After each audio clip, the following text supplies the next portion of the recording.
Catherine Cook. Now, Catherine, we mentioned those two drownings at the top of the newscast. You were in Clackamas County this evening. First responders say the heat is keeping them busy. Yeah, David, and that includes one of those fatalities. First responders say it is easy to underestimate the kind of impact this heat can have on our bodies. Plus, more people are simply seeking relief in places that always pose an element of risk. Monday night on the Clackamas River. It was just like instantly foot in the water. You're like, oh yeah, this is nice. Caden Lipscomb and his buddies couldn't resist it after a long, hot day. I just wanted to come down here because it's going to be hot all week, like hundreds. It's definitely refreshing and relaxing. That's the plan for most people here, but sometimes plans change. It's tragic. Clackamas County Sheriff Sergeant Ross Clemson says it was a busy weekend for deputies. They responded to multiple heat and water-related calls. On Sunday evening, deputies say a 44-year-old man drowned at Riverside Park.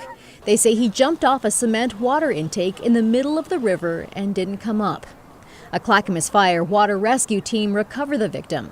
Medics spent more than half an hour trying to revive him, but couldn't. Crews responded to several other water calls to rescue people suffering from heat stroke. And then there was this rescue on land. On Sunday night, search and rescue crews from multiple agencies responded to Ramona Falls near Mount Hood. A hiker there was suffering from heat stroke. Trail runners reached him just before midnight. Paramedics administered fluids, then brought him to safety across the Sandy River and more than 5 miles in a wheeled litter. We get so caught up in what we're doing out here, trying to have a fun time. Sometimes we miss those little signs that our body's giving us. It's super hot out here.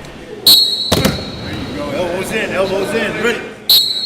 There you go. The Heat didn't miss West Lynn, and the football team didn't miss their first night of practice.